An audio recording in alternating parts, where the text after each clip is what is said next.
미국 대통령 선거 결전의 날이 밝았습니다. 이번 대선은 역사상 가장 치열한 선거라는 수식어가 붙고 있는데요.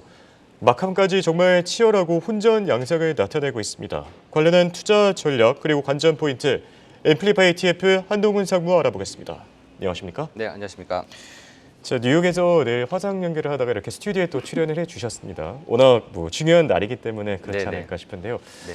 자, 현지 분위기도 잘 보셨을 것 같은데 어떻게 보시는지, 트럼프의 굳히기인지 아니면 해리스의 뒤집기인지 미국 대선 표심 어디로 향하고 있죠? 네, 제가 실제로 뉴욕에서 많이 민심을 보고 실제로 보게 되면은 예. 원래는 해리스 쪽으로 기울었던 것이 지금은 트럼프로 솔직히 많이 기울어져 있는 것이라고 피부로 많이 그런가요? 솔직히 예. 느껴지긴 해요. 이게 뭐냐면은 원래는 이제 스윙 스테이트 그 여론조사로 보면 해리스가 앞서 있다고 하지만 예. 실제로 이렇게 여러 가지 정책이나 최근에 나왔던 구설수라든지 이런 것들을 봤을 때 상당히 트럼프 쪽으로 조금 가고 있는 상황이고 약간 저희가 염두하지 않는 부분이 있는데 트럼프와 해리스뿐만이 아니라 예. 상원과 하원도 있잖아요. 아, 그렇죠. 거기서 봤을 때 레드웨이브의 가능성도 저희가 한번 염두를 해봐야 레드, 되겠다. 그러니까 상원, 하원 모두 다 공화당에 장악하는 그런 시나리오 말씀이신가요? 맞습니다. 네. 예. 그래서 이것을 저희가 왜 그렇게 보냐면은 기본적으로 자산 시장을 다루는 입장에서는 저희가 행정부와 입법부가 분리가 되는 것이 솔직히 마음이 제일 편하거든요. 그렇죠. 네, 그렇게 돼야지 어떤 정책 같은 것도 메디컬하게 이렇게 변하지 않는 것이기 때문에 상당히 긍정적인데 실제로 봤을 때 지금 약간 여러 가지 말들이 있었지만 본질적으로 몇 개가 좀 좁혀지는 것 같아요. 예. 그게 보면 이제 경제와 물가, 불법 이민 문제입니다. 근데 한국에서는 솔직히 불법 이민 문제가 그렇게 피부로 와닿지 않아요. 그렇죠. 사실 예, 그 정도까지는 아닌 것 같은데요. 네. 근데 실제로 이게 있어 보면은 불법 이민 문제가 생각보다도 큰 영향을 미칩니다. 아, 저희가 보게 되면 보통 소수 민족들이죠.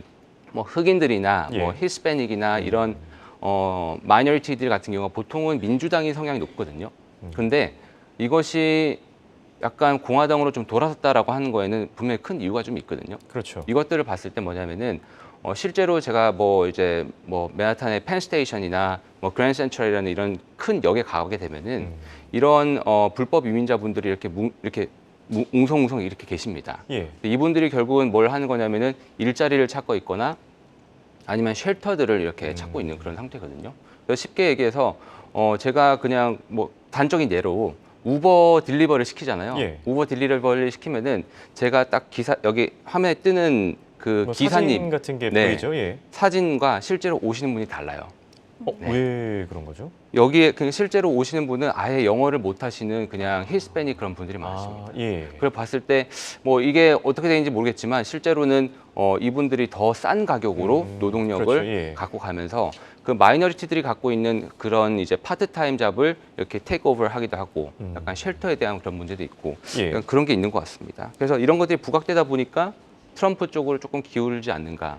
그래서 저희가 잘 알고 있는 트럼프 관련주라고 할 수 있는 트럼프 미디어 인 테크놀로지 그룹 DJT 예. 같은 경우도 성과가 좋았다가 지금 해리스가 바뀌고 나서 안 좋았죠. 그렇죠. 그러다가 이제 9월 TV 대선 토론을 바탕을 찍고 올라오는데 지금 거의 저점율은 150%, 예, 거의 160% 이상 폭등 올랐었죠. 수준이죠. 네네네네. 그래서 그것들을 봤을 때 저희가 물론 계속 지켜봐야 됩니다만 지금 현재 상태에서는 조금 트럼프 쪽으로 기울었지 않은가라고 개인적으로 전망합니다. 알겠습니다. 네, 이번 사전투표율이 역대급으로 높다고 들었습니다. 네. 이렇게 높은 사전투표율이 가지는 영향 좀 어떻게 보시나요? 솔직히 사전 투표율 같은 경우는 민주당이 사전 투표율이 높을수록 민주당 쪽에 조금 더 우호적인 상황이기도 했었죠. 그래서 원래 이제 그 사전 투표율을 보게 되면은 지금 현재 유권자가 한 1억 8,500만 명 정도 됩니다. 근데 이제 그 중에서 지금 어제 아침까지 체크해보니까 7,200만 명, 7,500만 명까지 했더라고요. 거의 예. 40% 넘었죠.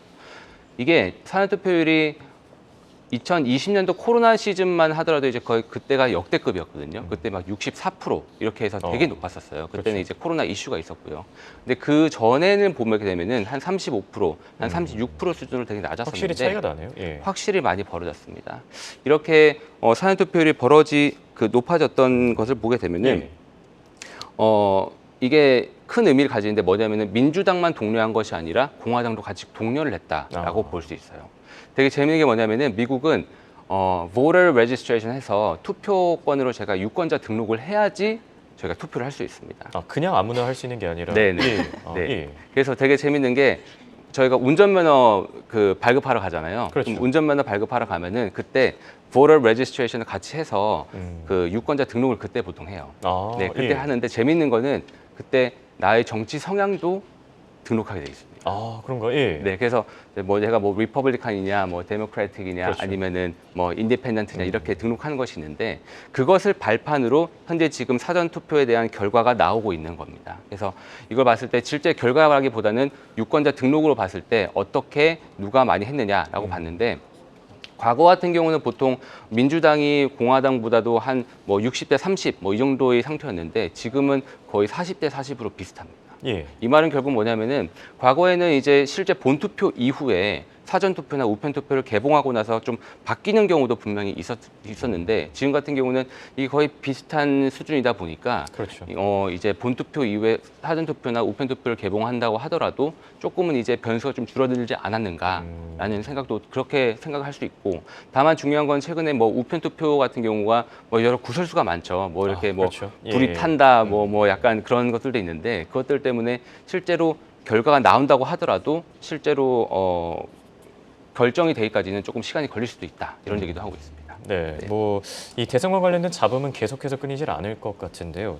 지금 뭐 트럼프 해리스 사실 초박빙 구도라서 아까 말씀해 주실 때도 뭐 조심스럽게 네. 이제 뭐 트럼프 쪽이 좀 전망이 된다라고 얘기해 주셨지만 자, 지금 양쪽 입장에서 확실한 그 정책 이견들을 보여주고 있거든요. 어떤 것들을 눈여겨보면 좋고 그리고 투자자 입장에서는 사실 수혜주가 궁금하거든요. 이런 네. 부분들 같이 전해 주시죠. 네. 가장 명확한 거는 이제 에너지 정책이죠. 트럼프는 계속 뭐 drill 계속 이렇게 하고 있는데, 그렇죠. 예, 그래서 뭐 트럼프 같은 경우는 화석 연료에 대해서 가장 좋게 보고 있는 것 같고, 그리고 이제 해리스 같은 경우는 현재와 동일하게 신재생 에너지 그리고 이제 친환경 에너지 이거에 예. 대해서 결국 더 이제 그 부스트업을 하겠다라는 것이고 증세. 기업에 대해서는 이제 조금 다른 모습을 보이고 있죠. 그렇죠. 해리스 같은 경우는 기업의 증세를 얘기를 하고 있고요. 21%에서 28%. 그리고 이제 기업 같은 경우는 트럼프 같은 경우는 이제 21%에서 15%를 조금 낮게 보고 예. 있는 상태고 중산층을 지원한 정책은 솔직히 비슷한 것 같습니다. 좀 약간 세부 내용이 다르겠지만 반면 이제 우방국과 동맹 강화는 비슷하지만 트럼프는 조금 더 우선주의, 미국의 우선주의에 대해서 더 얘기를 하고 있고요. 불법 이민에 대해서도 트럼프는 더 강하게 얘기를 하고 있죠. 그러다 보니까 만약에 레드 웨이브가 됐을 때 생길 수 있는 약간 레디컬한 정책이 이 불법 이민 이렇게 추방 여기에 대해서 생길 수 있는 노동력 공백이라든지 거기에 따른 인건비 상승 이걸로도 분명히 이어질 수 있는 그런 상황입니다. 또한 트럼프 정책에 대해서 뭐 우려가 되는 부분 중에 하나가 수입국 중국에 대한 많은 관세를 부과하겠다는 부분이 이것이 인플레이션을 야기하겠다라는 것도 예. 야기할 수 있는 상황인데 반면에 트럼프 같은 경우는 이제 푸드 그로서리 가격 가우징이라고 해서 가격 상한제 이거에 대해서 조금 논란이 되는 부분이 있고요. 그러다 보니까 결국 트럼프 트레이드에서 수혜를 받는 주식 같은 경우는 결국 에너지주 그리고 트럼프가 미국의 제조업을 부활 예고를 했기 때문에 미국 인프라 관련 그리고 리쇼어링 관련된 그런 종목들, 은행주 규제도 완화를 했기 때문에 은행주 관련들, 방산주, 가상자산, 사이버 보안 등이 트럼프 트레이드의 종목으로 예상을 하고 있고요. 해리스 트레이드 같은 경우는 현재와 큰 변화 없이 현재가 지금 꾸준하게 좀 그럴 것 같지만 결국은 친환경 신재생 에너지가 결국은 수혜를 보는 그게 것이고 메인이죠. 예. 네 그리고 이제 마리화나 관련해서도 지금 페더럴 레벨에서 연방 정부 레벨에서 전체를 통과를 시키겠다라는 의지를 갖고 있어요. 그래서 마리화나에 대해서 좋은 생각을 갖고 있고 그리고 주택 공급을 많이 한다고 했기 때문에 주택 건설주가 있을 것으로 보이고요. 중산층 삶의 질 개선을 하기 위해서 나오고 있다 보니까 뭐 테크 중에서도 5G 그렇죠. 그런 것들을 예상을 하고 있습니다. 네.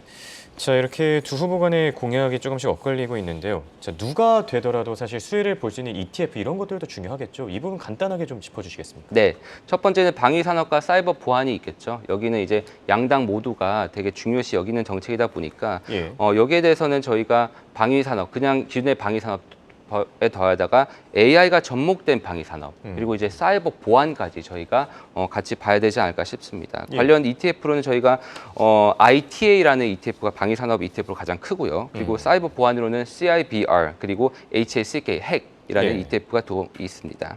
두 번째로는 이제 가상자산과 이제 블록체인 관련 산업입니다. 트럼프는 이미 친크립토로 돌아서 있는 상태고 뭐 여러 가지 캠페인도 하고 있는 그런 상태죠. 반면에 이제 해리스 같은 경우는 트럼프보다는 조금은 이제 그렇죠. 어조가 좀 예. 약하지만 적어도 이제 민주당 같은 경우는 더욱 상당히 친크립토 성향이 예. 있습니다. 뭐 바이든 때보다는 좀 더 낫겠죠. 그래도. 네네. 예. 그러다 보니까 여기에 대해서 블록체인이나 뭐 가상자산에 대한 그런 산업이 좀 더 육성이 될 것이다라고 생각을 하고 있고 그 이외에도 비트코인이나 이더리움 현물 ETF가 시장에서 많이 자리를 잡고 있기 때문에 예. 여기에 대해서 저희가 이렇게 눈여겨보면 좋은데 한국에서는 비트코인 현물 ETF가 아직 거래가 되지 않기 그렇죠. 때문에 예. 비트코인 선물 ETF인 비토가 있겠지만 이거 같은 경우는 또 현선물 괴리가 있어요. 가격 예. 괴리가 있기 때문에 조심하셔야 되고 이것이 안 된다면 비트코인 채굴, 가상자산, 블록체인 관련 기업에 투자하는 블럭이라는 ETF가 블럭이요? 예. 있습니다. 마지막 세 번째는 이제 인컴 자산에 대한 니즈가 계속 확대되고 있는데 뭐 결국은 이제 금리 인하 사이클로 저희가 접어들었죠. 그래갖고 100bp 인하를 예상을 하고 있지만 그러다 보니까 결국 채권 금리 하락 이에 따라서 대한 투자 인컴, 뭐 커버드 콜, 배당주 다양한 것들이 있죠. 그래서 그런 것들에 대해서는 저희가 주목을 해봐야 될 것 같습니다. 예.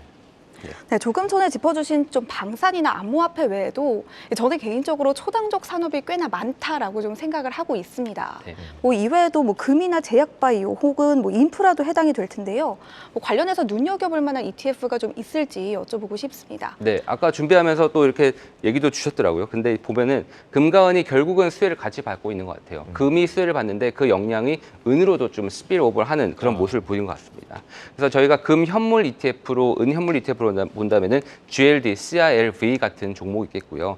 만약에 레버리지 효과를 기대하신다면은 보통 이제 금이나 은의 선물을 갖고 있는 레버리지 ETF보다는 금 채굴 업체, 은 채굴 업체가 있는 주식형 ETF가 조금은 더 괜찮습니다. 그래서 금 같은 경우는 GDX, 은 같은 경우는 CILJ가 있고요.